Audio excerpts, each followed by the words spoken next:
That's probably badly pronounced from H&M, but thank you for joining. Right, let me do my bit. So welcome everyone to our e-commerce innovation challenge. This is the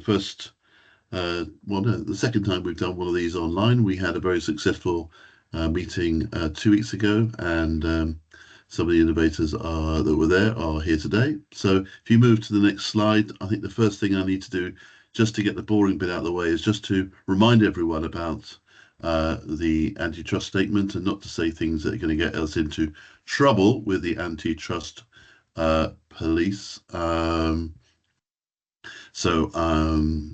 Thank you for reminding yourself, but we've been going for over 25 years and we've yet to land ourselves in jail. So let's keep to what we know, and that will be great. Next slide is for those that have never been to ECR before. This is just the ecosystem that we have. We have over 400 retailers, we have academia, and we have research grant providers who give us money that we go and spend with academics to answer the questions that the retailers have that need answering. That might be the losses at self-checkouts, or it could be the true cost of returns. It could be a number of different things. Next slide, please, is the highlights of what we have been doing overall. So we have had on the right-hand side 3 reports that we launched last year. We've done 5 in-person meetings, 70 plus online meetings, 62% of the global top 50 retailers are represented, over 400. And we send out an email every Monday, and we have podcasts and lots of other things on our website. So please do visit those. Next slide, please, is just a bit about ourselves in terms of this e-commerce working group. What we've been spending our time doing is thinking about shaping the problem, the nature and the scale of it, establishing benchmarks, and then doing some capability building, looking at best practices, and then innovation, bringing the best outside in.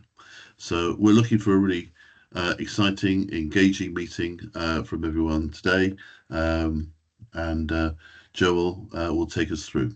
Okay, Joel? Yeah, brilliant. Thank you, Colin. And a very warm welcome. Oh, you've got another slide, Colin. Oh, I've got one more slide. Sorry, these are all the different meetings, I should say. So if you enjoyed this so much, come back for wardrobing on April the 23rd. And then just for your travel budgets, make sure that you have some money saved aside for an innovation summit that will be hosted in London on March 11th and 12th. Right, that was it. Brilliant. Thank you, Colin. Just one quick logistic request. If you could make Alex the host, that would be very helpful, just as we get going on this. But yeah, thank you. A very warm welcome to all of you joining this afternoon, morning, evening, wherever it is in the world that you are calling in from. You're so welcome, and we're really pleased to have you. We're really looking forward to the showcase we have lined up for you today. If this is a first time at one of our innovation challenges through ECR Retail Loss, you're in for a real treat. We dive into the future of what's happening in retail, and specifically for this session, we're going to look at e-commerce. And so I should say, before we jump into this, emojis are highly encouraged throughout. If you want to hit a thumbs up, clap your hands, or show some love, then please do so. That's all very welcome. And before yes, you're already doing it. So just hit those emojis throughout, and we very much appreciate the love. Before we get into meeting the entrepreneurs and some of the solutions that are in this space, I'd love to share a bit more about the context of where we've got to today and our goal for this session, which is really simple. It's that you would come away with a number of solutions that offer solutions, sorry, I should say, a number of technologies to solutions to some of your key challenges when it comes to reducing online losses. And as Colin said, my name is Joel Wallington. I'm the CEO at CoCubed, and we've been proudly partnering with ECR Retail Loss for over 6.5 years, helping retail leaders like yourself to discover the brightest and boldest innovation solutions that help solve the challenges, the very real problems that we're working through when it comes to retail losses. And today we'll be doing just that. You see, today is all about proactive innovation. And what we mean by proactive innovation, particularly when it comes to e-commerce, is viewing every challenge that you might be facing within your retail organization, whether it's fraud, returns abuse, or user friction. It's really an invitation to create better experiences for our customers, not just risks to be contained. We'll all have experienced cyber threats are growing as fast as consumer expectations are. And so being reactive is actually no longer enough. And by the time you patch one issue, two more emerge, and some very clever people have figured out a way to break the system again. So for us as retail leaders, it's really important to be forward thinking, to shift our approach from quick fixes and to experiment with solutions, cutting edge technologies, and collaborating with startups to help us help them help reduce our losses before they happen. And so this is critical not only for protecting our bottom line, as you know, but for building the kind of brand reputation that really retains and delights customers. So that's why we're here, to take initiative, to be open-minded to what solutions might be able to help us in our roles. So for today, we're going to hear from 7 entrepreneurs that are pioneering the future of e-commerce. And at CoCubed, we really believe that the future exists. It just hasn't been scaled yet. We've worked across all industries, many retailers over the last 7.5 years that we've been going. And we really want to give you a front row seat today in terms of looking into that future. We track and monitor over 12 million solutions globally, from startup, very early stage stealth mode, right through to latter stage funding. And we're based in London, have offices in Amsterdam and in New York as well. And our role at CoCubed is really to help bridge the gap, to connect large corporates and retailers with startups and solutions that exist outside of your four walls. And we've been doing this, as I said, for nearly a decade, helping to bring the best of human intelligence, AI technologies in our own sense, and industry experts that have sat in and understand retail from all areas. So in terms of the challenge and where we've got to today, just to give some more context, we've earlier this year, we started asking you, the retailers, what are the key challenges that you're looking to solve when it comes to e-commerce? And we narrowed that down to 4 challenge areas, having conducted a global search of some of the best and most pioneering solutions in this spaces. With the help from judges that you're on the call, we'll give you many shout outs through this session, but we narrowed that down to what was the top 30 innovations. And today we're going to meet some of those top 30, and we're also going to meet some wildcards that sat outside of that top 30, but offer some really creative other solutions into this area. And as Colin mentioned, 2 weeks ago, we met in person at M&S in the UK, and we had a number of solutions there, having face-to-face meetings with many of you that might be on the call now, or those that missed out. Now's your chance to see some of those technologies. And so before we go into the pictures, I just wanted to give a shout out to the judging retailers showed on the screen. Thank you so much for offering your time, your expertise, helping us to really stress test some of the thinking here and refining the list down to the top 30. Without you, this wouldn't be possible. And we just really wanted to give you a great shout out before we get into it. When we looked at the challenges with the judges, there were 4 key themes coming out. I'll cover these very quickly. Pre-delivery, where vigilant screening meets seamless checkout, preventing losses before an order takes place. Fulfillment, walking that tightrope of speed versus accuracy. Logistics, the journey from warehouse to doorstep. We know there's many points in that process that losses can occur. And also returns. We know from a number of you, I don't know if Stephen from Next is on the call, but we know a number of you really have this kind of challenge around the amount of returns coming back as consumer behaviors aren't quite suited to the systems that are set up at the moment. So we're going to cover all 4 areas, and this is how it's going to work. We're going to give each startup a solution 6 minutes to pitch, and then we're going to open the floor up to you for Q&A. So really think about when these solutions are pitching their ideas, how might that be relevant to you in your retailer, and what might be curious for you to learn more about as we'll come around to the room and Colin will start asking questions from the floor. It will be fast paced, and so I just have 3 tips for you, all that we asked for this afternoon. And the first is to get inspired, get ready to be inspired. So you're going to see some solutions that might be really interesting and new to you. And so I'd say lead into that and think big around how those solutions might be able to help you. Secondly, think big, but don't get overwhelmed by the big picture. We often say at CodeCubed, think big, start small, and move fast. So to be taking notes, be thinking about what might be the next step for you if you are interested in any of these solutions. And importantly, who in your organization might you want to pull into conversations that you might want to have afterwards. And just remember, we're at the start line. This isn't the marriage proposal. This is very much a first date. So use the time to ask questions, provoke thinking, and to be open-minded about some of the solutions that you're going to meet this afternoon. So are you ready to be a shark? This is very important. You get to play this role as well, retail leaders who are in there. We're going to be voting throughout the session. We're looking to give 3 prizes out today. First of all, for the most scalable innovation that you see. Secondly, for the best overall impact in terms of reducing losses and helping improve e-commerce profitability. And then thirdly, the most protective innovation. So those that really help to stop fraudulent transactions and orders going through. So how do you play your role as a shark? Well, you can vote, but there's also a carrot hanging in front of you here. If you do fill out the form and vote, then you go into the prize draw to win some lovely chocolates, which will be sent directly to your doorstep, and you will be able to do that. And you're probably thinking, how do I vote and how do I give my feedback? Well, all you need to do is scan either one of these QR codes now.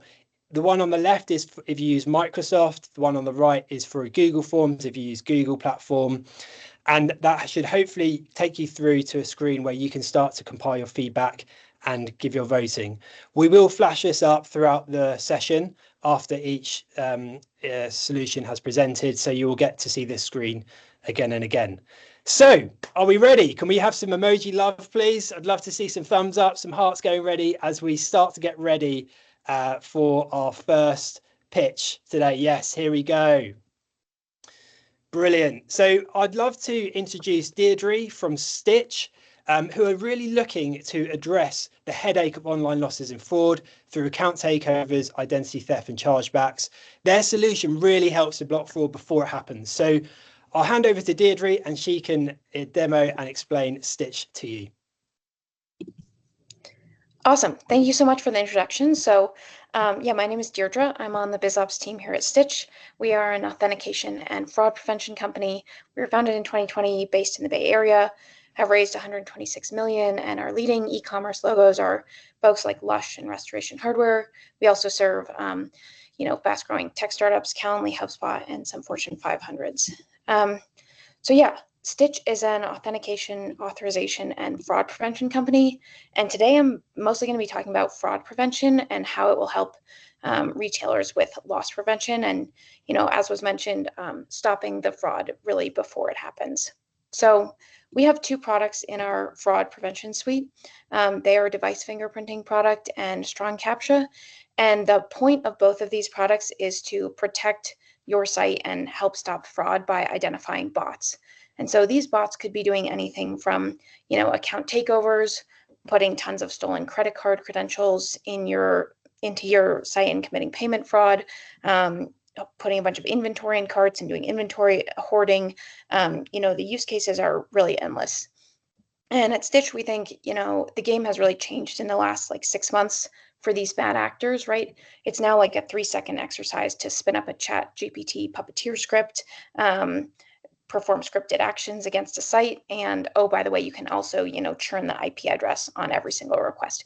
So it's gotten a lot easier for these bad actors, and so staying one step ahead is what we're working on.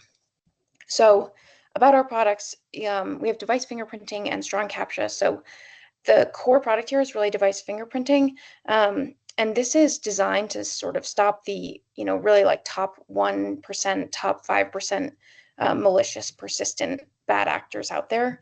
The team that built this product has 20 years of experience in the anti-cheat gaming space, experience in banking fraud.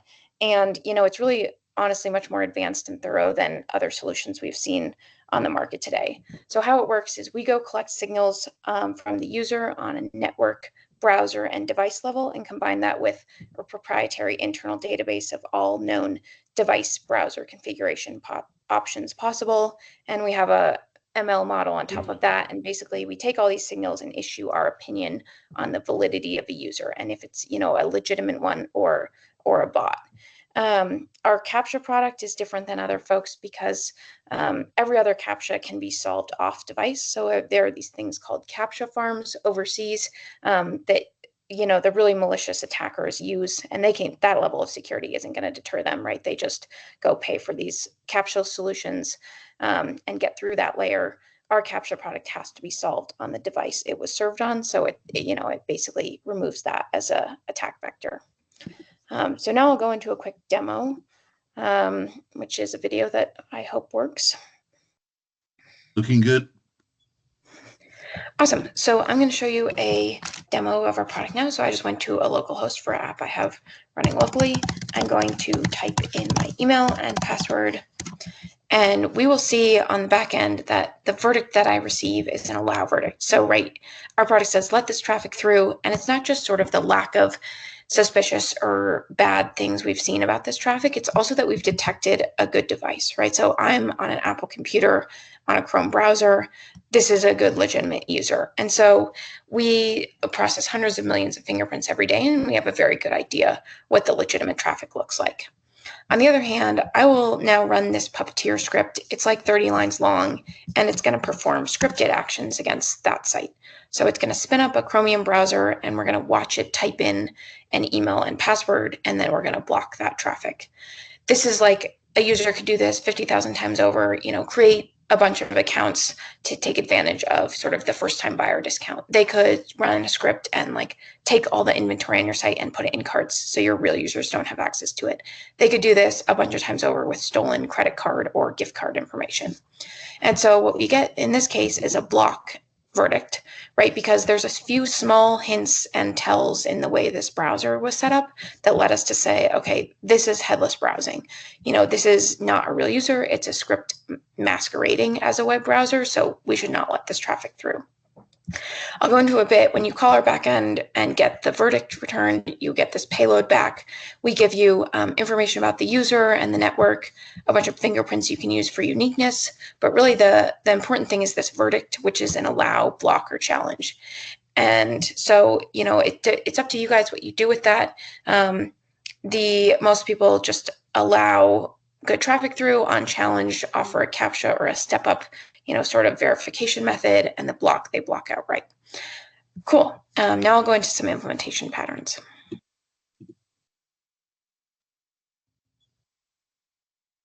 Awesome. So the last thing I have is a bit about implementation in case there's any technical folks who watch this later. It's very simple. You would mount a JavaScript snippet on your front end.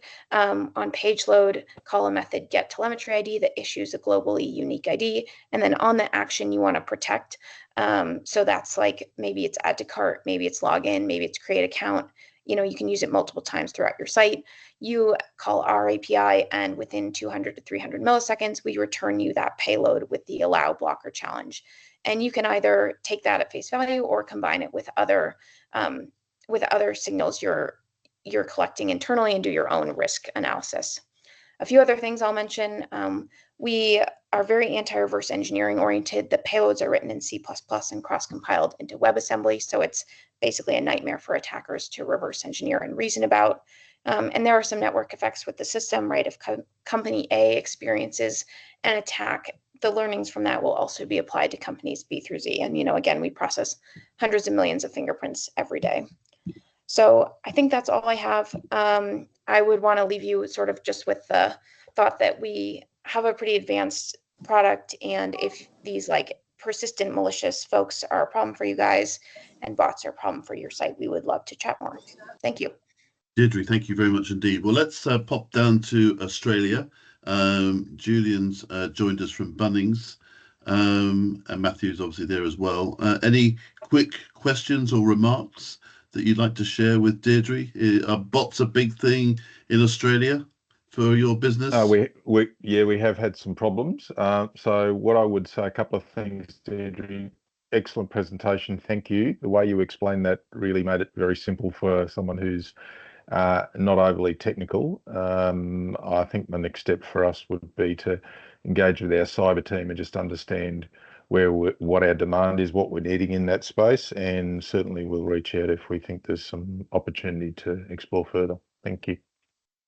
Yeah, I would concur, Deirdre, even for a non-technical person. That was really well explained. Excellent. Yeah, Jarrett is with Gap. Jarrett, you were one of the first to join as well. Your thoughts? Bots are alive at Gap? Yes, bots are alive at Gap. Very good presentation. Really enjoyed it. Completely agree with what was said before. Very easy to get. My only question would be interested in the data. Do you have anything currently around false positives or current fidelity of what you're seeing versus what's getting rejected? Yeah, definitely. That's a good question. So the false positives question is, I'm not going to give you a number for that because it really depends on everyone's implementation and, the sort of limits they're setting. I will say that our uniqueness identification and bot prevention with our own internal testing is, above 99.9%. But again, that is sort of dependent on your traffic and the way you implement it. But we have it's very high and higher than everything else we've seen on the market. We do our own head-to-head comparisons with competitors like Fingerprint. Obviously, it's slightly different than a capsule solution, but we have not come across anything that has higher accuracy so far than our solution. Excellent. Thank you very much. Back to you, Joel. Back to you, Joel. Very good work. Thank you.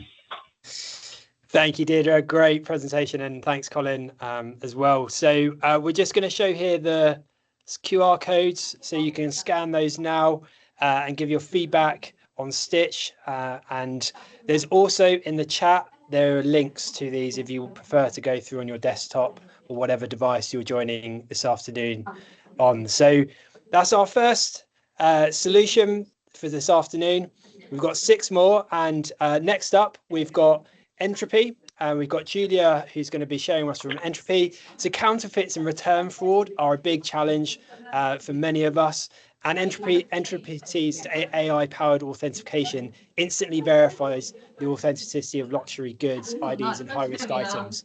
So it's a really interesting solution, and I'll hand over to Julia, who's going to take us over and spin us through Entropy. Hello, hi, thank you. So I'm here to introduce Entropy, and we are a company which redefine trust and luxury. We are powered by AI, and we built to tackle one of the biggest problems here, counterfeits. So our story starts with a mission. We want to stop counterfeits from undermining trust in high-value goods. And this problem has been across multiple clients we work with globally, brands, retailers, auction houses, and I'm going to focus more on retailers here. So there are some problems which we address in here is return fraud. So a lot of retailers struggle with consumers returning fake products after purchasing real ones. So we have our solution which can help fingerprint the items. We have a problem supply chain infiltration when counterfeit goods enter in legitimate supply chains, and it leads to unintentional sale of fake products as well. Then we have a problem of customer complaints when retailers face increase in returns and customer complaint due to counterfeit products, which also leads to legal risk and also consumer safety risk. Some common solution which retailers find is advanced authentication technology for product verification. So we are partnering with a couple of retailers, and they use our services to authenticate returning goods or the goods they are selling. Also, another solution is enhanced information sharing between brands and retailer partners. It concerns more to like luxury houses like Dior, Chanel, etc. We also work with marketplace. I'm not sure if there are marketplace presented here, but for marketplace, it's kind of slightly different problems. It's platform integrity, some regulatory pressure, and seller verification challenges, which can be fixed with Entropy when we verify and authenticate our products.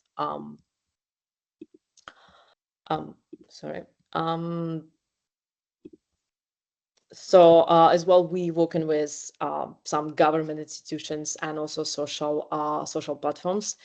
What exactly we do? We specialize in verifying luxury items using handbags, sneakers, and apparel. What makes us different? We are a unique blend of speed and reliability. So we have 2 layers of authentication. The first layer is authentication with AI, and the second layer is a human verification.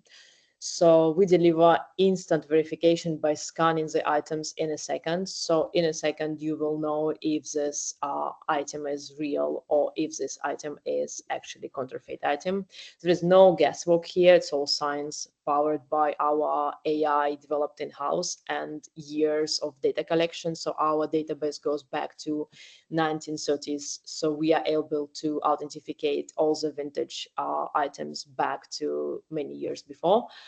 And unlike manual methods, our tech is adapted to spot even like the sneakiest fakes there. And there are so many super fakes out there what human eye can actually catch, and AI able to catch very quickly. Some figures here that we are 99.9% accurate. We also help in maximize profit to retailers because we issue a certificate of authenticity, which valid, it's globally recognized, and it builds trust with your community and with your buyers, and also helps you improve relationship and open up additional revenue streams when you sell the goods. Also, our product is very scalable. It's ready for global markets. If you are smaller, big retailer, it's very accessible, whether you are solo collector, you are auction house, you are retailer, you are marketplace. We work with a variety of different clients. And most importantly, I think our mission here is to build trust, and build the confidence in the market. And as well, we do have a financial guarantee, meaning that if we authenticate an item and there is a potential room for error, we are financially guaranteed we're going to reimburse you lost money.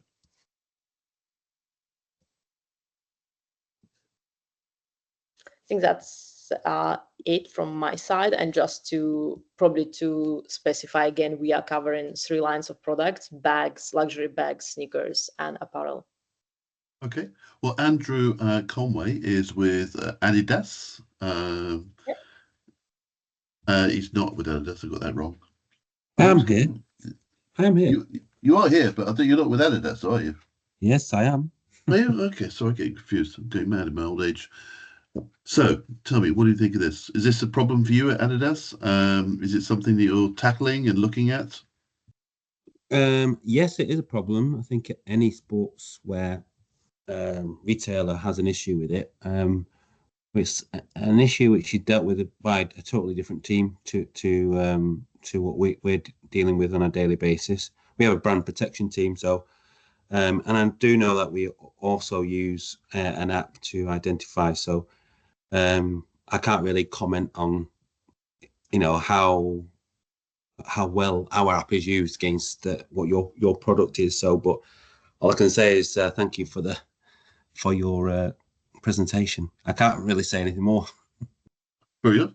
Aaron, over there at Lagardère, any thoughts? Is this a problem for you? Is this something that Julia's brought new to the table and helpful? Yeah, look, it's definitely an interesting presentation. Thanks, Julia.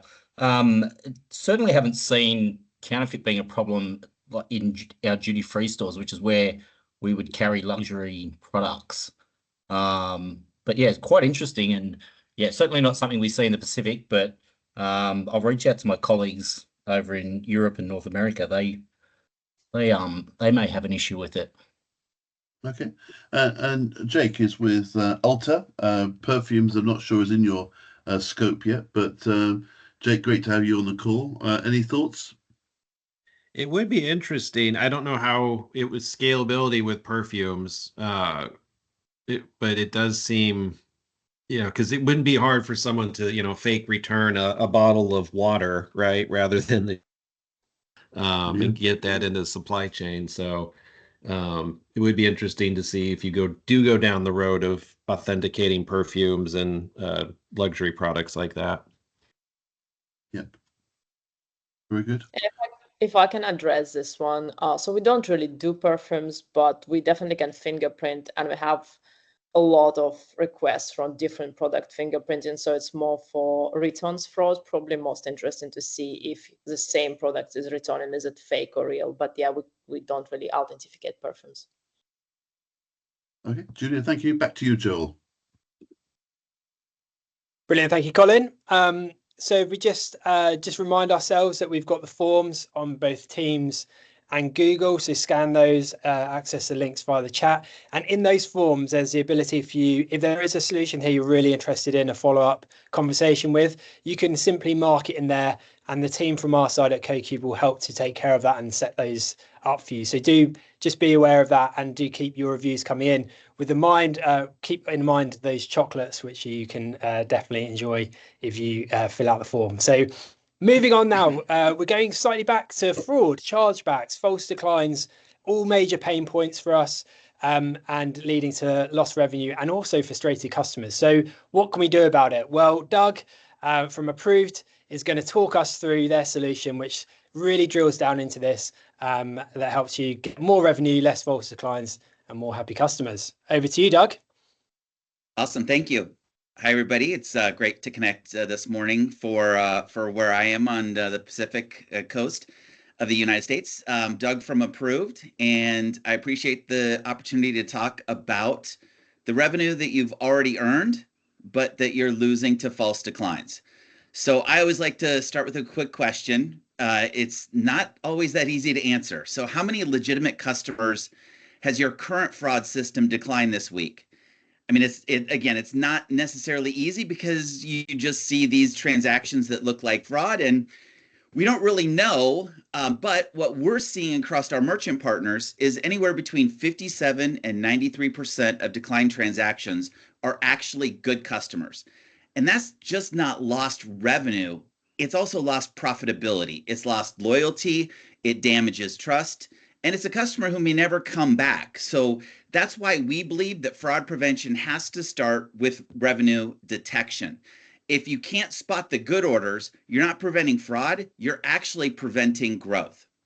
So on the next slide, you'll see fraud prevention tools today, they've been optimized to block the bad guys. But in doing so, they're also blocking those good customers. So every false decline is a double loss. You lose the sale, you lose the customer potentially for life.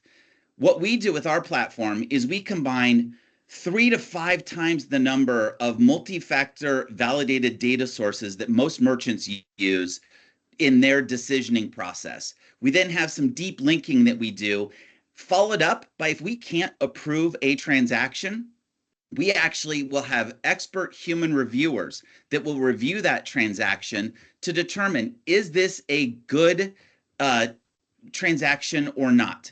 And our objective is to detect the truth within every transaction, not just to identify potential fraud. So on the next slide, that's why we built Approved. So our results have been able to demonstrate the accurate decisions on transactions can produce 57 to 93% more good orders. And that's 220 million since we've kind of been operating across a lot of luxury retailers, a lot of high merchants with high AOV, where the cost potential of losing a transaction is very significant to the profitability of your operations. And we do this with a 100% fraud chargeback guarantee. So if we approve a transaction and that transaction becomes a fraud chargeback, which we will have because we are trying to approve as many good orders as possible, we will actually make our merchant base whole. We'll make the transaction whole. We'll pay any chargeback fees that are associated. So when we approve a transaction, there's zero potential for fraud, chargeback losses for our merchant partner. So the next step is, for the next slide, so how do we do this? Well, we sit behind your existing fraud stack. We're sure that you already have a very well optimized and identified tool or system that may include manual review, may include just automated systems. We're able to sit wherever in that flow that is valuable to the merchant. So you see in this scenario, your customer purchase flow, your current tools may decline a transaction just through automation. Instead of declining those transactions and potentially upsetting good customers, you can send those to us at Approved for us to have a last look at them to say, is this really a bad customer? Is this really a fraudulent transaction? Some merchants have a system where they actually will escalate questionable transactions to their manual review team. We can sit behind your manual review team as well, making sure that we are just giving it a second set of eyes with a different perspective. Instead of looking for, is this fraud? We look for, is this a good transaction? Is this a good customer? So we can do all of this without ripping and replacing your current systems, with no tech headaches, and we can review and recover those declined transactions both manually and through our automation, and just give you a better outcome. One of the other benefits to this on the next slide we'll see is that we have no contracts, no minimums, no startup costs. If we don't recover revenue, the merchant doesn't pay. So we are totally aligned with our merchant base, making sure that we are producing and adding value within wherever it fits for the merchant. This is just a quick case study that shows for a very large outdoor retailer, a 78.3% approval rate of transactions that they were already declining, adding 7,413 more happy customers or approved orders within a year time frame, just driving exceptional results. So the bottom line here, like pretty close to the 6 minutes, the bottom line is your fraud tools are actually working too well. So we actually will help you come in and say yes to more good customers, but we do it safely, profitably, and we can scale to fit wherever it makes sense within your organization. So we just like to say, let's stop turning away good revenue and start reviving it. Love it. Great presentation. Thank you. Let's pop down to Matthew Potter, who is with Bunnings, just to make sure they're still awake down there. But Matthew, any questions, any comments on our presentation here from Doug? Thanks, Doug. Yeah, great presentation. It's an interesting concept of, has the needle gone too far in protecting us from the fraudulent space? Definitely, we have at Bunnings some processes in place in this space, and JT's probably a lot closer to them than I am in his role, but it's definitely something we could take away and talk to our fraud team about and see what that looks like for us. No, yeah, really interesting. Thanks, Doug. No, thanks for that. Hey, look, Richard Davis is with New Look. Richard, great to have you on the call. Thank you. Any questions, any comments? No real questions, but just an observation. I mean, the presentation was great. I'd just suggest and kind of echo that any retailer that's not looking at the value of their false positive declines, there's free money on the table there to be had. We've been down the journey and kind of had great success, so we're probably not an ideal customer for you. However, I would just share with the group that there's a great revenue stream if you're not attacking false positives. Yeah, no, thank you for that, Richard. Yeah, this is what point we'll make. So I guess, Doug, what you're saying is we believe the size of the prize is out there. Very good. Well, at H&M, we have Yogita. I terrible pronunciation, Jojita, but save me and tell me what you think of this. Any comments, any questions? Almost there, it's Jurgita, but anyway, thanks for trying to pronounce my name. Hi, everyone, and thank you, Doug, for the presentation. Definitely very interesting. I do know that all the e-commerce retailers are battling this problem, how to make sure that we don't offend our happy customers and not only punish the bad ones. So thank you, very nice presentation. I don't personally work day to day with the fraud tools. We do have a special team that are working with the system and monitoring this type of transactions. So obviously it will be interesting to catch up with them on this as well. But for me personally, it was very interesting to see that as a company, you are also hands-on and you also support the retailers with looking at the transactions, investigating. So you're not only just supplying the system, for example. So that stood out for me at least. So thank you very much for the presentation. Yeah, super clear. Morgan's with ASOS. Morgan, is this something that you've been looking at ASOS? Is it something that you can share with others in the business? Any questions you might have for Doug? Of course, yeah. So this sits within my team, but again, it's something that we do as well internally at the moment. And I think I echo what some others say, that if you're not doing this, then you definitely should be doing this. There is more value there, and to keep the customers that have been turned away, try and keep them happy again. But yeah, great. Sounds like a great product. Very good. Well, let's move on. Joel, thank you very much. Doug, great presentation, and sure you get a lot of interest. Brilliant. Thank you so much. So we've looked at payment fraud, we've looked at counterfeit returns. Now we have a wild card with a different creative approach to reducing online losses. And this next solution is something that would personally really help my own wallet. As my beloved wife, as much as I love her, she is the classic person who is ordering lots of different pieces of clothing in multiple sizes. She goes through it all and then sends 95% back. And I apologize on my family's behalf if you have been succumbed to my wife's shopping habits on your online store. But we've got Hydran here, who's going to introduce Katika, and I'd love to welcome her to the stage. And this is going to help address this precise issue. And over to you, Hydran. Yes, thank you. Happy to be with you today. So I'm Hydran from KCut, CEO and founder or co-founder, and with me is Paula, our CMO. So we have seen retailers are struggling with inconsistent product data, leading to high return rates, poor searchability, and of course, lost revenue. So we are solving this with our AI-driven product tagging. So we are ensuring improved SEO and operational cost savings. As you can see on this image here, our AI models deep tag apparel inventory using retailers' existing product imagery. And this is enabling them to automate attribute descriptions, such as enhancing product pages, filtering, and search. And highly personalized shopper recommendations, stronger SEO, and of course, better user experience. Next slide, you can see what retailers are struggling with.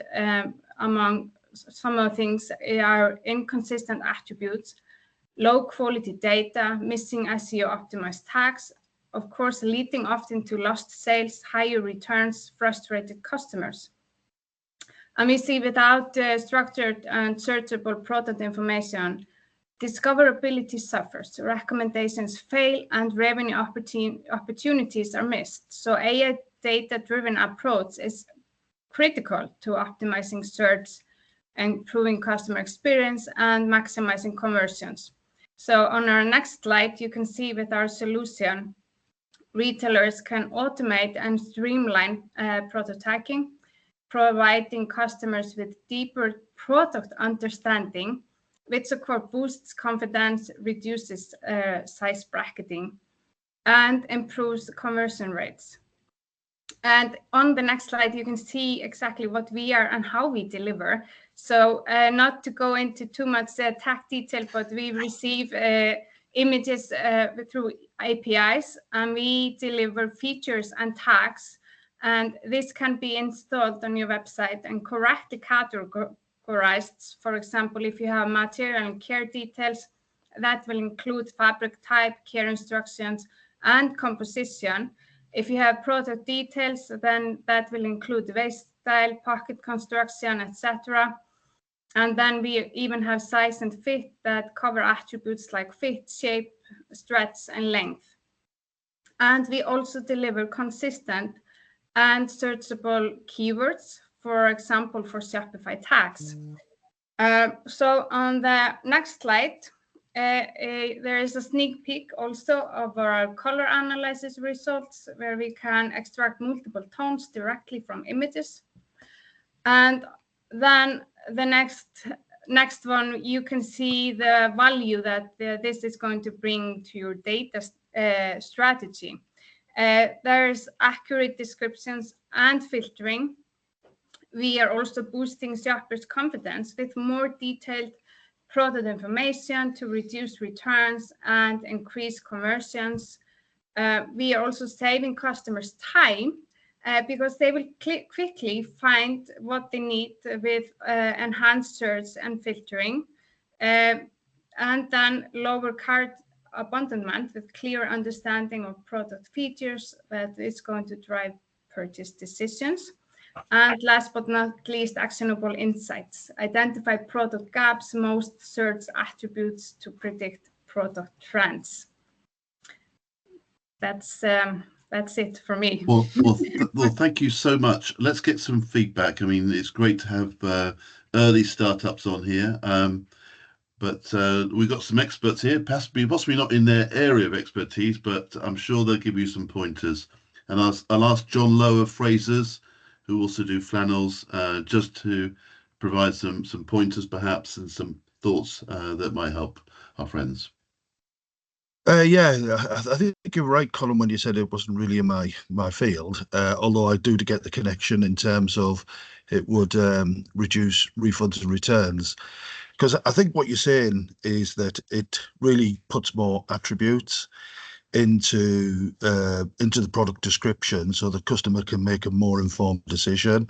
Yeah. And I think that sits more with our trading and commercial teams for that attribute collection, if you like, and giving more information on our websites. And sometimes, I mean, one thing I do know, even though it's not my expertise, is the attributes can be a challenge. Yeah. Okay. So my view would be that it's interesting, and I would see if our trading and commercial teams were interested, because I think that's where the value is, as well as being in limiting refunds.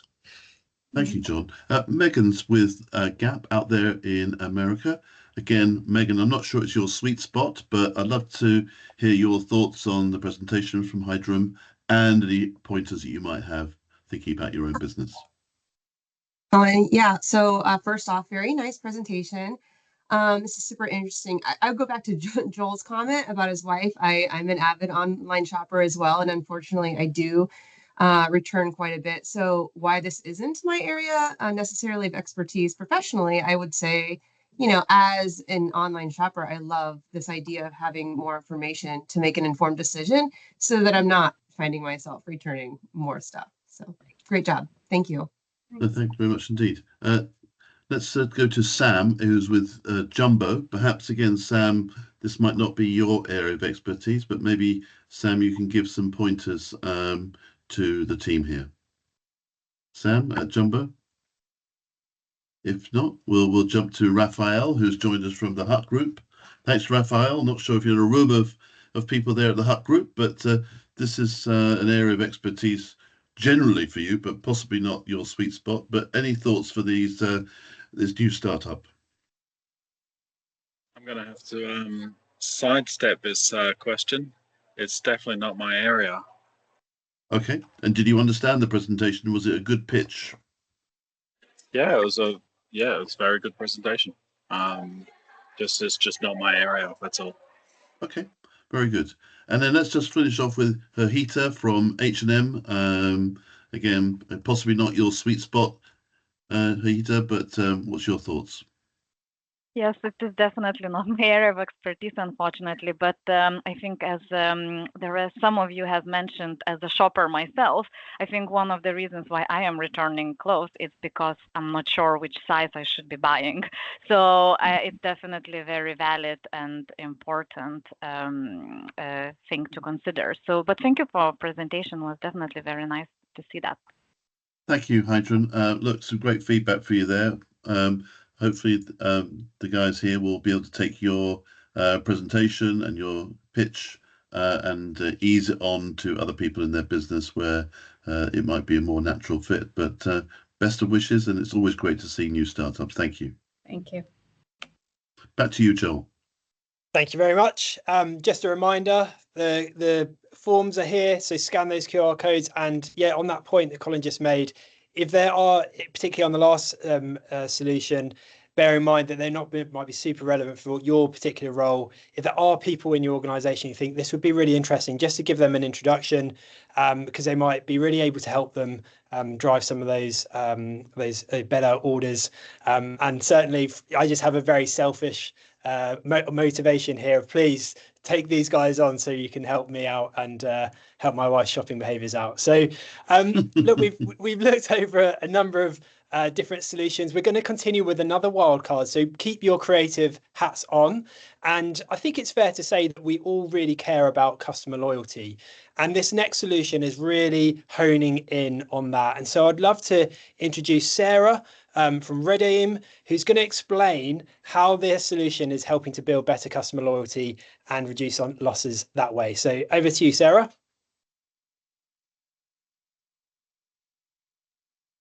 Sarah. Schoolboy era or schoolgirl era. All right, just bear with 1 second. Sarah, you're there. Can you hear us? We cannot hear you, but we can see you. Can you hear me right now? Yes. Perfect. Yeah? Okay. Yes. Sorry about that. Some technical difficulties today. Hi, everyone. My name's Sarah. I'm one of the co-founders and the CEO at Redeem. And so from a super high level, Redeem drives loyalty through omni-channel and mission-aligned community engagement. Our brand has a very different thesis about what brand loyalty looks like, and it's much more related to building an emotional connection than it is just rewarding transactions. So I'm sure you guys know of like a typical loyalty program that's points for purchase, and that's kind of all. There's no sense of joining this greater brand community and greater brand purpose. And so we're really kind of disrupting the entire category with a new way for brands to really engage with their customers.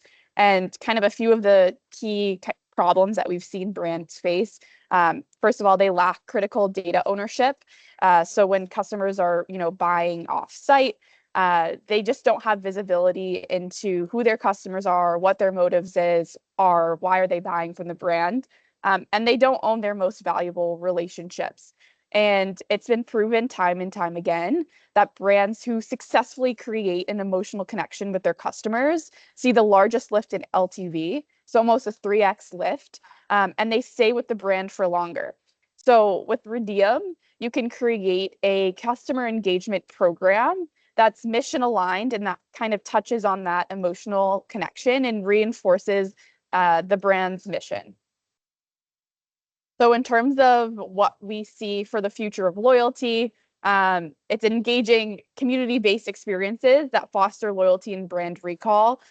This is something that's personalized and dynamic. We use AI to track different actions and totally personalize the user's experience and engagements with the brand, which we will kind of get into how that all works. So in terms of our tech, we use AI image recognition, geolocation, and link tracking to verify actions. So as long as we can track it, you can set up a custom action and reward your customers for it. So I'll give you a few different examples. We have like Sunbum rewarding people for taking surfing lessons, right? We have athletic apparel brands rewarding you for exercise. So it's this more experiential kind of program. And what's really cool is we a little bit more time on like in-person activations. They might be hosting pop-ups in the city. And now we can kind of take that a step further. Their customers can check into those pop-ups. They can get UGC from the pop-ups. And this is all a brand-owned community that lives right on site. So it's just an entirely new way for brands to, again, continue to create a more interesting and meaningful relationship with their end customers. In terms of the omni-channel piece that I mentioned, so the other big thing is we can drive retail and Amazon purchases through that geolocation image recognition. People can either scan a receipt, or we have people take shelfies, which is really cute because people actually pay to have people go out and find product on shelves. So again, there's just a lot of different ways. We've kind of built this like Canva in the back end. It's very plug and play. We launch templates all the time. So for example, say it's Valentine's Day, we launch templates related to Valentine's Day. So you could reward your customers for going and buying like chocolates, or maybe reward them with, you know, something more experiential like a spa day to treat themselves. And there are ways to kind of segment your customers and get super honed in on how you're engaging with these different target audiences.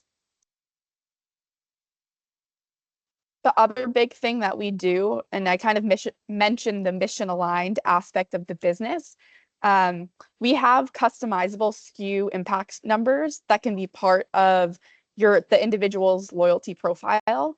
So rather than just seeing like, as I'm buying from the brand, I'm earning points, and this is how much I've spent with the brand, you can see what your impact has been shopping with the brand. And so this could be environmental, right? It could be like, we have, you know, plastic-free laundry companies that we work with, and that might be like plastic saved, or it could be kind of more health related. So for example, with Olipop, it's like grams of sugar saved. So there's so many different fun ways that you can customize the impact that the customer is seeing them make through buying with the brand. And this creates a really fun way for brands, like at the end of the year, I'm sure everyone here is aware of like Spotify Wrapped. But you can even send out a Spotify Wrapped of, this is the impact you've been making shopping with the brand. And again, for us, it's just continuously creating that emotional connection and reinforcing the brand's mission. And I think we kind of touched on this, but just the biggest thing here is creating rewards and actions that are unique to you and your target demographic. Again, if you're aware of loyalty programs, you know that they are very transactional, they're static. You know, people log in and you can see the different ways to earn, which might be like on Facebook, or like $1 equals a purchase. And so this is just an entirely new experience. There could be new actions and ways to engage with the brand every single day.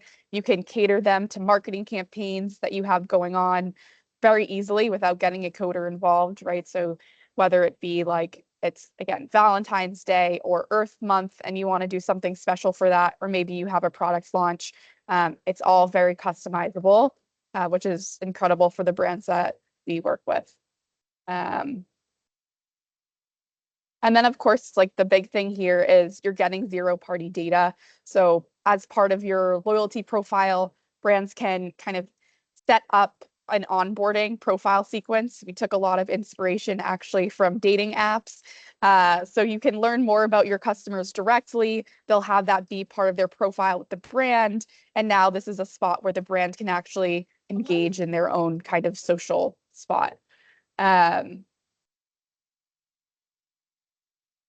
Awesome. So we would love for you to join the top innovative brands using Redeem. I'd say like there's a ton of benefits that you get through working with us, but some of the most impactful that we've seen 40 to 70% in some cases increase in AOV. Obviously hundreds of unlocked data points that you're getting on your customers from the images that they're submitting to this own social feed. And then also 150% increase in UGC. You have people that are far more willing to submit, you know, images and that sort of content to a brand owned feed than their personal social, though we do kind of support and encourage that. And we work with amazing, innovative brands that are working on, you know, new innovative marketing solutions like Olipop and Vita Coco. Yeah, thank you Well, for Sarah, thank you. everyone's time. Thank you very much, Sarah. As shared, we do work more on the dark side of retail here, but we have some friends from the world from Walmart. And I saw a picture there that can provide at least a comment, if you like, from their perspective. So, Tracy, are you able to just share maybe just what was on your mind as you heard her presentation or Sarah's presentation?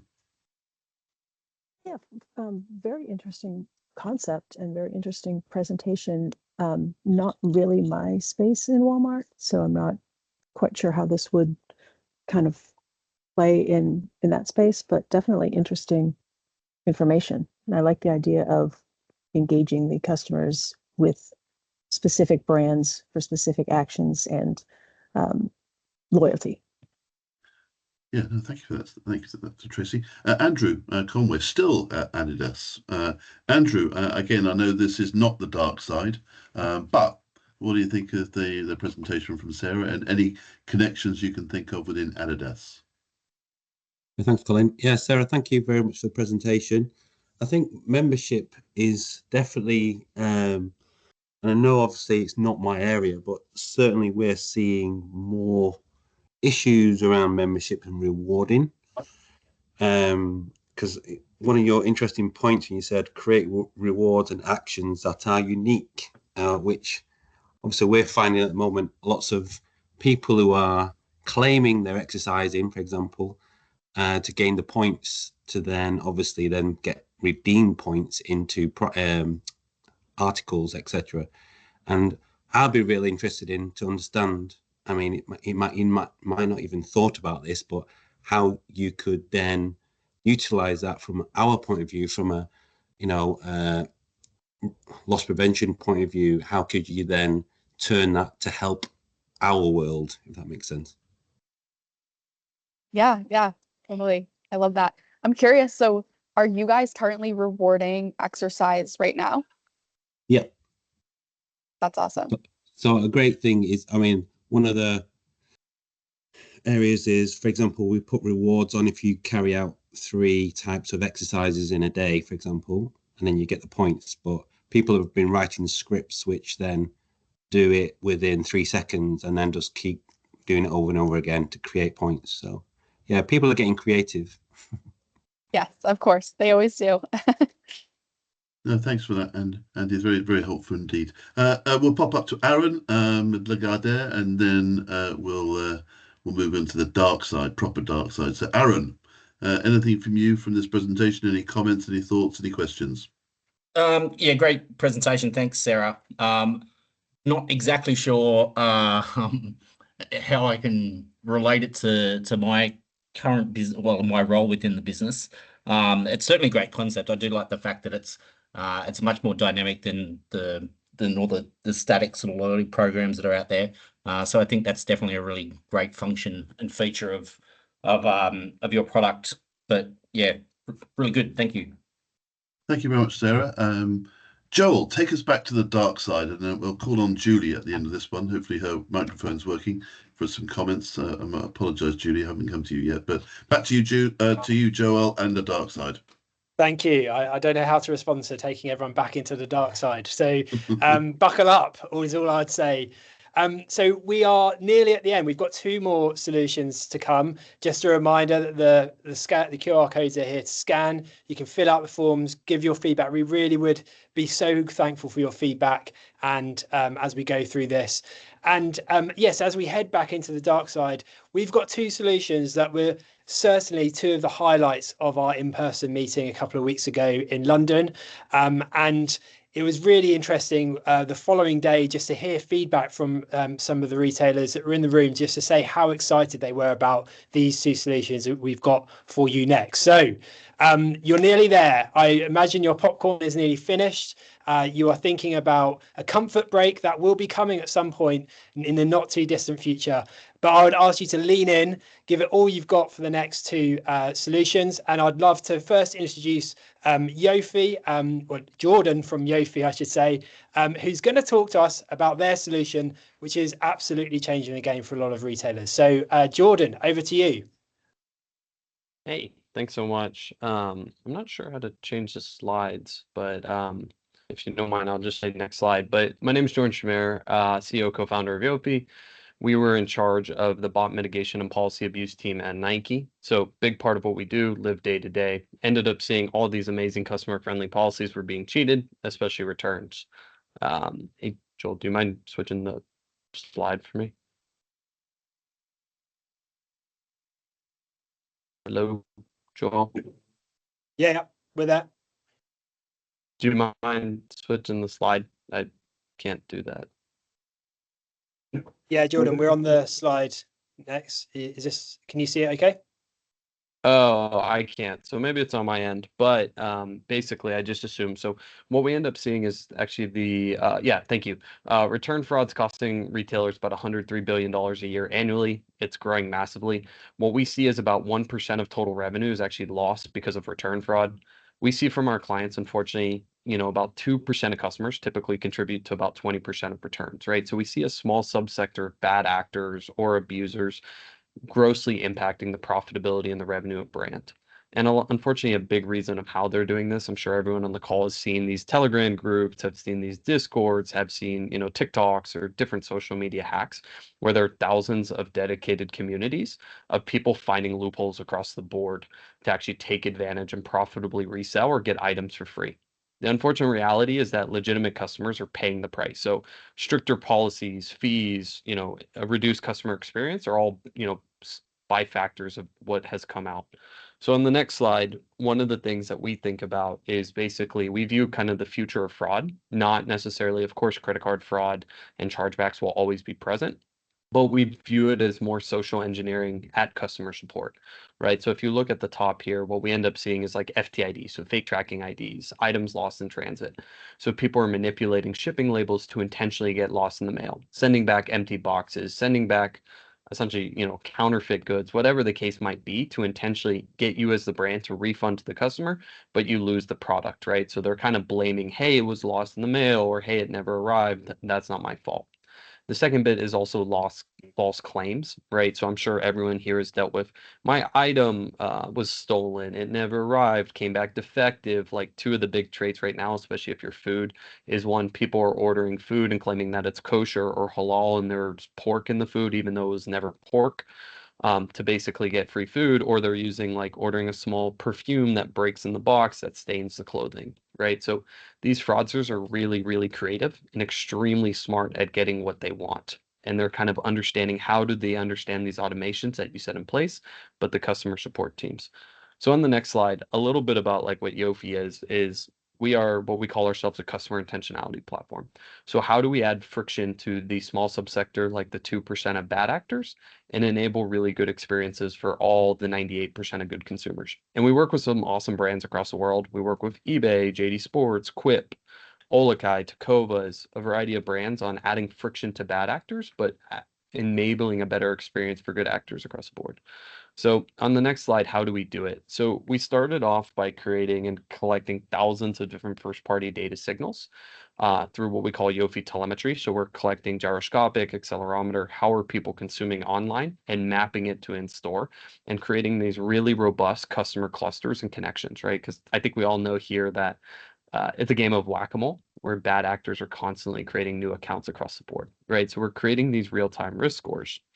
But when the customer is actually initiating the return, so whether it's in store or online, what we can start seeing, hey, are there any discrepancies? Are they manipulating the label? Are there anything really suspicious? Or if you require an image for a return or warranty, we start analyzing that image to start saying, hey, is there any strange metadata? Are they taking this image from online? Are they taking advantage? And we automatically alert customer support in real time. So on the next slide, one of the things that we'll show you is, and the way that we think about it is, how do we be proactive, right? We view fraud as very reactionary at this point, but from a proactive perspective, hey, when we notice something that's suspicious in the return management system or in a return for a customer, how do we dynamically change the refunding process? And that's one of the big things we do for our clients today is, hey, you know, this is potential FTID, so fake tracking ID fraud. We're going to change the refund from return on delivery or return on scanned, or sorry, refund on scan or refund on delivery to refund upon inspection, right? Hey, Mr. Client, like this seems very suspicious. We're not going to give you, you know, the refund. Or if you're claiming that you've lost, someone's stolen, you know, 5 items in the past month from your packet, from your porch, hey, sorry, we're not going to give you this claim. Like you're going to have to send it back to a, you know, whatever, FedEx and go pick it up there. So it can very dynamically make these different notions. And just to finish up on the last bit, we've had a lot of success with a lot of our brands, but one of them I want to call out specifically is actually Olakai, Melon, Roark. They're kind of a conglomerate. And what we've been able to help them do is actually identify thousands of, you know, essentially return fraud and return abusers in the past year, right? I can't say the amount, but it was a very hefty amount. And they're loving the platform. And what we've been able to help them do is actually keep and protect a really good customer experience, right? So enabling enhanced refunds like through return on scan, return on delivery, but for fraudsters and bad actors taking part of the process, actually change that to return on inspection. The other cool thing that they're doing is they're actually using our risk scores to actually route customer support tickets. So what I mean by that is like if it's low risk by Yofi, they're talking to AI agents. If it's high risk by Yofi, they're actually talking to humans, right? So how do we take this notion of identity and embed it together? So we do this both for online and in store. And typically what we do for most retailers is what we call a free bad actor assessment. Let's help quantify the issue. I think all retailers on the call here know this is an issue. It's just quantifying how big of an issue it is, and just better understanding ways to actually start mitigating it. Wow, great presentation, I think. Let's hear what the retailers think. So Jordan, let me get you some feedback from Julie with Crate and Barrel. We'll start off with her and we'll go around the world. Julie, your thoughts. Hopefully we can hear you. Good morning. Really great presentation, really interesting. I'm still processing, all the, great information. Do you see this more on, so this is really focusing on the returns platform, more on the customer service end, engaging with, whether it's guest services through the chat bots and through, the actual live calls and that data that's going in from the return procedure, or it's really not on the upfront, but how does it connect with on the actual purchase side? Like, is there some, like this is focused on returns, how is it connecting with the the sales data and the returns data to create that assessment? Because I'm just trying to understand where it really sits in the ecosystem. Good question. Yeah, so it's a good question. So we have 2 ways of integrating. One, we can integrate directly into like an, RMS or return management or, customer support tool, but we also integrate into the OMS. So we can actually provide real-time risk scores, right? Given that our background comes from Nike, we actually have bot prevention, right? So we can actually physically prevent from checkout, from resellers, return abusers. We take these different clusters and cohorts for a variety of different risk scores. So we provide real-time risk scores. So for a majority of our clients, we actually provide scores within sub-second, right? So we actually ingest the order data and we ingest the returns data to actually create a score. Very good. Thank you so much. Thank you. Martin, thank you for joining us from Bowl. Would be great if you could share any comments, any thoughts that you might have on this particular innovation. Yeah, sure. Well, thanks, Jordan, for this great story. And I can say much is, I can relate a lot to what you were saying and recognize a lot of things. So I'm not sure whether it's a good thing, but I guess so. So great to see. And my question was initially also a little bit in the same line as Julie, maybe not necessarily, but it's, let's say, so your solution is really, let's say, would be then integrated really in, let's say, all the data and the data warehouse, as you want to call it, where all our transactions are, or would the data go, let's say, leave our premises? Is more on that end. I was also curious. Yeah, no, it sits within your data, right? So we integrate into a variety of ways, but for like some of our largest clients, like eBay, for example, like we integrate into your data system. So it never leaves your environment.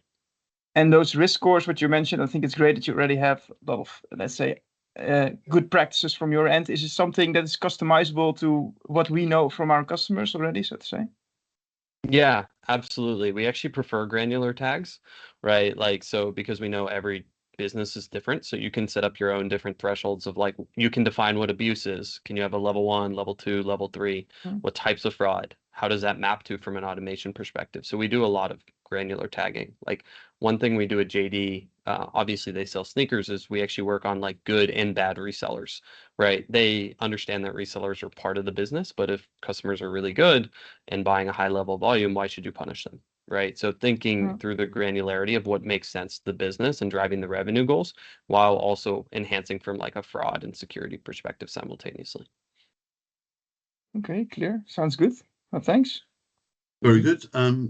Just one more. We'll go to Raphael. This is probably in your ballpark, but I think you're probably building one yourself. But love to hear your reactions.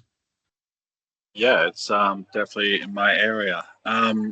Yeah, really good presentation. Probably one of the better refunds platforms I've seen out there. A couple of questions for you. Can you hear me okay for a start? I've got a lot of background noise here. Yeah, can hear you great. Can you customize your own rules? Like, can I build my own rule in the platform, deploy it? Okay. I know it goes without saying, but I had to ask. Yeah. And then you could extract refunds out and hold them for a manual review if you wanted to do that also. Is that right? Yeah. Rather than automate Yeah, it. like for example, if it's like a fake tracking ID, you can actually just manual review or require like inspection. So okay, that's pretty handy. And I think Julie asked my question earlier about relating it back to the incoming orders. I think the risk score was probably a good mechanism to be able to stop the order even being created in the first place. So that's pretty good too. Yeah, definitely. Yeah, really good product. Really interested in that. So yeah, thanks for that. Appreciate it. All right. Well, Jill, that's a great presentation. I'm just mindful we're going to stop at past, and so want to get one more in. Joel, back to you. Thank you, Colin, and have to mention the matching shirt with Martin there. Very good. You're both very trendy people. Love it. Okay, so we're in for our final solution that we're going to meet this afternoon. As I mentioned, this was another highlight from my in-person meeting, and we're going to head to the growing problem of returns and what to do in that space. And I'd love to introduce Ari from Skip Returns, who's really using a really interesting AI solution that's streamlining the returns processing, helping retailers like you minimize losses whilst maintaining a smooth and customer-friendly experience. So very interesting space. And Ari, I leave the stage to you. Hello, everyone. I'm Ari, the CEO of Skip Returns, here to present our new product, Skip List. With Skip List, we make reselling as easy as purchasing. This slide, okay. For many of you, perfect. For many of you, your customer purchases your product, enjoys it for a fair bit of time, and then looks to resell it on a third-party website, such as eBay, Poshmark, or Mercari. However, for your customer, it's an extremely complex, time-consuming process that also lacks any real verifications. And on your side, you know this process is happening, but you're completely removed from the process, missing out on key opportunities to connect with your customers, potentially generate additional revenue, and then find out who's repurchasing the item, so acquiring new customers. Next slide. Skip List offers customers and retailers a very simple solution: enable one-click relisting on all resale sites with original purchase verification. Here's how it works. On the original purchase checkout, the customer can opt in for Skip List support. And when they opt in, no, one more up.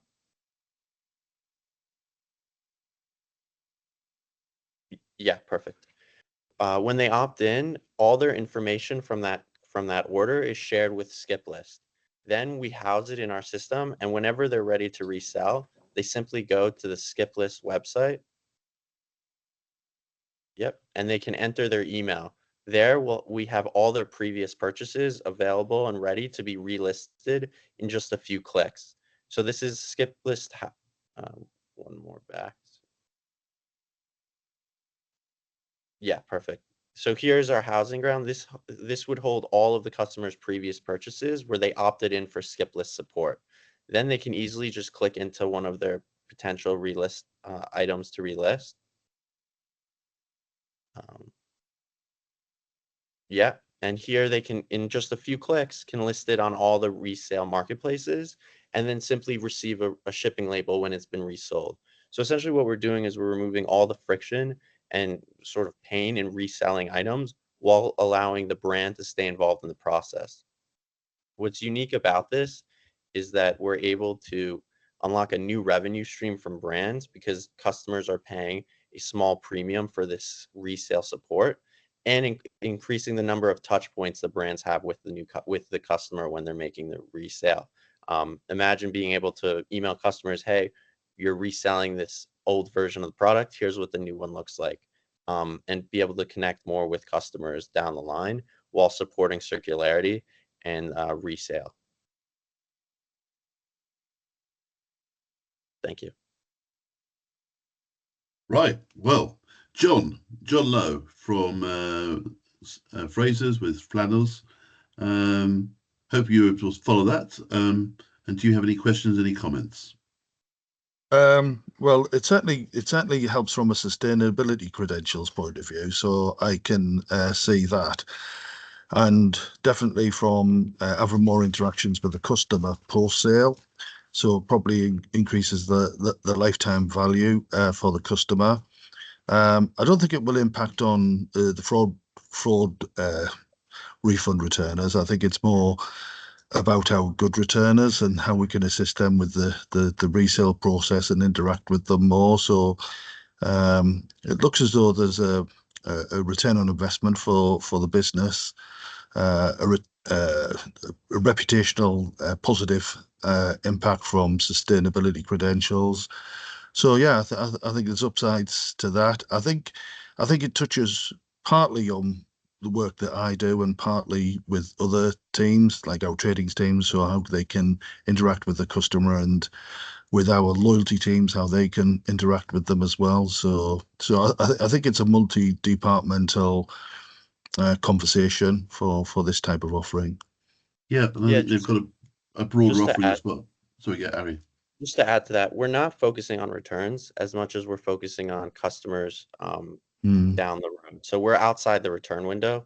The name's confusing. We have a separate product that we built, but the skip list product is meant for the 70% of items that aren't returned, and helping customers resell them down the line. Helpful. Thank you. Julie, you've got a question.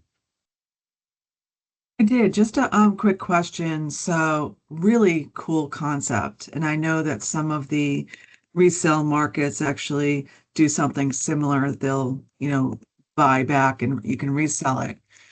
When it's being resold in one of the other reseller markets, is there any then tie back to the original retailer for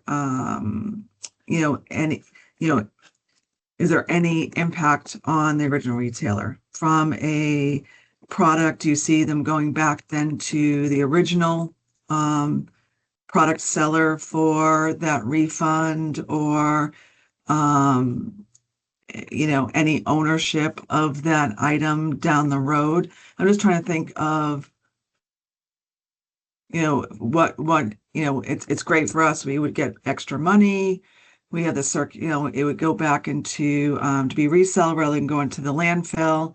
But is there any legal obligation or anything from us that we would have to be warned of, that customers could come back to the original retailer? That's a really long way to say. Yeah. What's the impact on the retailers? Totally. So I think the introduction was a little confusing. We're not touching on returns. These are outside your return window and no longer your obligation. We're supporting customers who want to resell their items down the road. You have no obligation or connection to them, but now you're able to support them in reselling their items. So instead of them needing to create eBay, Poshmark, Mercari accounts and listing the items themselves, it's a one-click relist because we have the original checkout data. So nothing to do with returns, entirely to do with reselling items down the road. Thank you so much. And again, Ari, you guys came to us well about a year ago, straight out of college. This is something you came up against. I would encourage people to look at your other product, Skip Returns, which is to do with returns. But it says, but again, that's something else that people might want to follow up with you on. Let's go to Morgan with ASOS and hear from her, and then we'll go to Richard at New Look. Yeah, I think pretty much the same as John. ASOS being a big company, it would go across a fair few departments, and not sure whether it would sit within fraud, but certainly an interesting product and offering, definitely. Thank you, Richard. New Look. Yeah, I think from our perspective, the bit that does touch on fraud, like every company, we end up with products being resold that probably haven't been paid for, and anything that the other platforms that sell can do to kind of verify the legitimacy of a product. I think your product ticks that box definitely, and anyone in fast fashion has got to be concerned about environmental impact. And obviously, if you can make products go down the avenue that you're sort of pushing them rather than into landfill, it's great. So I think it's a really useful proposition. Yeah, and I like what everyone else says is that this is probably touching more than one area of a business, but I think there'll be some interest in quite a few retailers with this. Yeah, no, thank you for that. Yeah, very good. Vitor is with Oshan. We haven't called on you yet, Vitor. I do apologise, but if you're comfortable to unmute, it'd be great to hear what you think. If not, we'll pop back to Tracy at Walmart. Vitor, are you able to unmute yourself? Okay, Tracy, it's over to you. Tracy, do you think there's some value here in pushing people to maybe a Walmart marketplace? Tracy Fleming of Walmart. Tracy, are you able to unmute yourself? Okay, if not, then we'll go down to Jake at Alta. Jake, can't be 3 in a row. I won't give you 3 in a row, Colin. I'm always here for you. Obviously with makeup, reselling makeup is just disgusting if it's used. There's all those fingers in the eyeshadows. However, what it's an interesting idea, and Aria thought is maybe not necessarily on the guest side too, but as a retailer, there's a lot of end of season products, a lot of closeout products that just sort of go to landfills. So is there, it might be something to think about is, how can the retailer take advantage of maybe a third party marketplace to resell or, see if there's a second chance to sell stuff that may be going down the landfill road because it's end of season, right? One last chance to sell it outside of the stores. But I like the idea because I think it would help with wardrobing on the clothing side too. No, good thoughts. Thank you. Chris is with Aldi USA, a great friend of ECR. We've not called on Chris yet, but now we will and see what Chris has got. And Chris has a sort of fairly broad perspective on these things. Chris, are you able to unmute yourself and share your thoughts? Absolutely, Colin. And I thought you had forgotten about me today. You called on some of my colleagues a couple times, and you were just leaving me sitting over here. So no, a couple of things. One, I definitely appreciate the sustainability component. I made some notes. I definitely like John's kind of assessment of how he viewed it. I'm glad that you clarified that you weren't necessarily looking to battle the refund component, right? The dark side that we all keep talking about. Couple of things from an Aldi perspective, obviously with our pricing being what it is and being primarily food, I don't see where it would be directly related to us, but retailers with a higher margin or a higher product line, I could see where this could definitely come in handy, especially at the point you pointed out where you can tie back to the consumer as they're listening to post the item and show them what the newer version is, right? So maybe they're wanting to get out of last season's, but you're going to recommend and show them what this season's is. I really like that function of it. But specifically, I also wonder then, like if there was something for an Aldi perspective, one of our core things that drives attraction to some of our items, even though they're lower cost, is we buy in limited quantities, which is how we will make one big large purchase, limited quantities, and that kind of drives that consumer demand for it because they know that it's a one-time buy. You're not going to be able to come back and get the items in our aisle of shame. Is if a platform like this would maybe almost drive more of that reseller mentality, which we fight on the opposite side. Like right now, my team is sending me messages that Pokemon stuff is being gobbled up like crazy, and we're trying to shut down the resellers that are coming in and buying it. I almost wonder if offering a solution like this just provides another avenue from a reseller standpoint. So do you have any safeguards in place to handle things like that, where maybe people would look to abuse it and take advantage or leverage it as an opportunity to scam the retailer, so to speak? Yeah, that's a good one. Yeah, we have plenty of safeguards, and complete control is given to the brand over how the resale process would work for the customer. At its simplest form, we're providing an easy relist function, and you can set parameters about that relist function, whether it be that they can only relist it after the return window. There are lots of different ways to sort of limit them from gaming the system and trying to just use this as a way to quickly relist items. Very good. Thank you very much indeed. Let's see whether Matthew Potter is still awake down there in Australia. Matthew, you got anything to add? Any thoughts, any reflections, any comments back to our friend Ari? Yeah, still awake, Colin. Thank you. Yeah, echo similar sentiments. Very interesting concept. I know you mentioned it's not necessarily around the returns piece, but we definitely have some challenges with seasonal products. I think it's already been mentioned, or when recently natural disasters happened, and we have a run on stuff like generators and things like that, and then customers use them for a couple of weeks and don't necessarily want them anymore, so return them back, and we have a really no fuss refund policy and returns policy. So there is some reverse logistics around customer returns, and then what happens when there's no fault found with the products, and that cost is bared by our business. So there's probably an opportunity I see there as well around if there is an easy avenue for our customers to on-sell a product that they no longer need in that space. There might be, might divert some of that cost of our business that we currently experience as well. Yeah, Well, a feature we're building out right now is for a brand that wants to offer this to customers who they don't want to accept their return, to instead say you should try reselling it through skip list rather than returning it. Very good. Yep. Jarrett is with our friends at Gap. Jarrett, we'll close with you and I'll hand back to Joel. But Jarrett, what do you think? You've been in this space for a while. New and different, is this?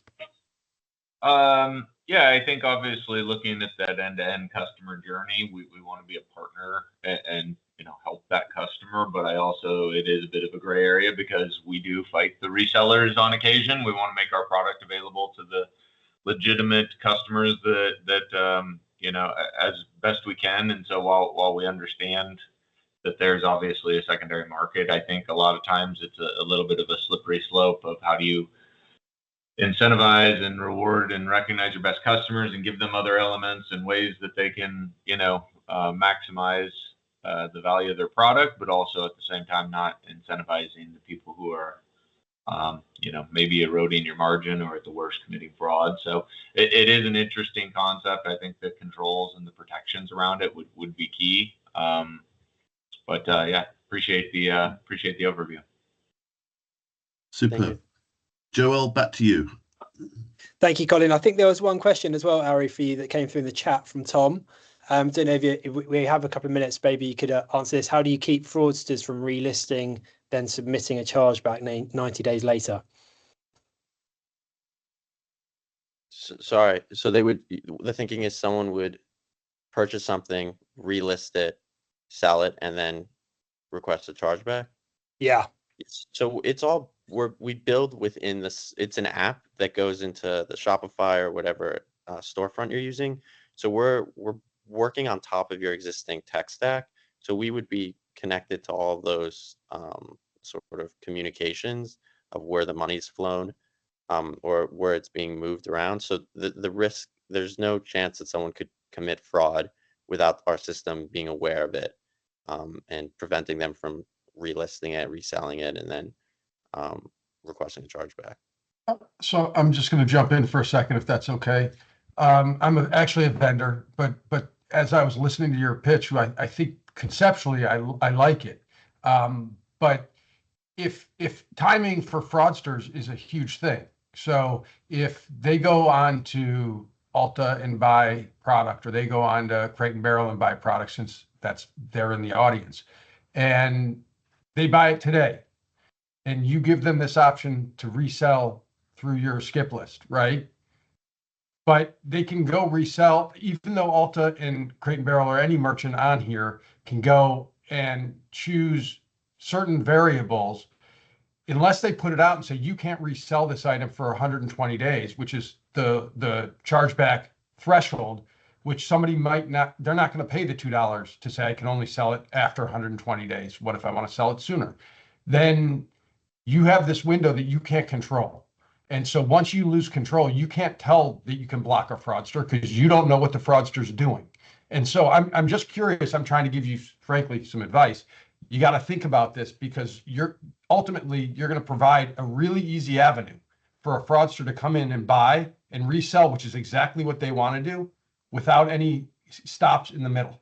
So you got to be careful with that. And I'm sorry to, as a vendor, to be kind of knocking it. I want to give you some help though, in how to think about some stops along the way, so that you can make it more frictional for the resell while making it easier to resell. My wife's on Poshmark all the time selling things, so I get it. But I just want to make you think about, you got to think about, they're all here talking about the dark side. You got to think about the dark side while you're adding this value added thing that's great for the merchants. I like the product, so I'm just trying to think it through with you. Happy to talk offline with you. Great, thank you, Tom. That's really helpful. Very generous. I think there was also a suggestion here, love this from Julie, that may be an opportunity for Entropy and Skip Returns to link up, thinking about luxury business resale markets as well. So some good ideas all around and some things to think about for you, Ari. So we're going to come into land for this afternoon. So I just wanted to start by just saying a big thank you to all our startups that have pitched today, and the effort that you've put in to preparing for today and answering and taking questions.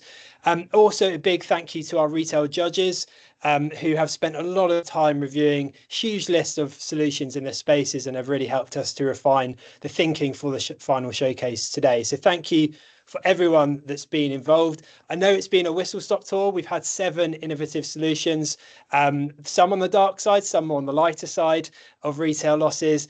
And really, it's been a really interesting session going around all these different types of technologies that are at your disposal.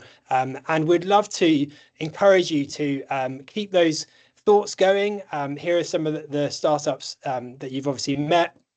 But also think about those feedback forms, think about the chocolates that you could be in place here to win, and think about the conversations that you might be able to have at the next stage, whether that's with yourself directly and these solutions, or whether that's connecting them with colleagues within your organization. It's all really helpful, and we really believe in that can really help drive forward solutions for us all. We'll also be sharing the lookbook for all the solutions. So you'll get this in your inbox. So you'll have an overview of every solution that has presented this afternoon, along with contact details, so you can reach out directly should you want to. And we've recorded this session. I think, Colin, you'll be sharing that at some point in due course. So keep an eye out for that. If you wanted to go back through the presentations this afternoon, I know there's a lot of information that's been shared. Hopefully you were taking notes, and hopefully you're filling in those feedback forms to capture those things. But if you haven't already checked out the top 30 e-commerce innovation solutions for retail loss, it is on the ECR Retail Loss website. You can go and find that now and go and check out some of the solutions that have presented this afternoon, as well as some others. And of course, if you are looking for recommendations on companies or solutions outside of this or in other areas of your business, then do feel free to reach out to us at CoCubed. We'd love to help you navigate the space, and really happy to pass on recommendations based on your specific needs. So I think that's it from me, Colin. I don't know if you have anything else you'd like to add, but just a huge thank you for everyone for making today's session happen. It's been super interesting, and have really enjoyed all the questions that have been asking and feedback. And thank you, Colin, for pulling this all together.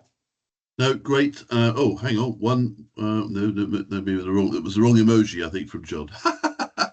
Look, thank you everyone for this. This is 6 months worth of hard work coming together in 1.5 hours.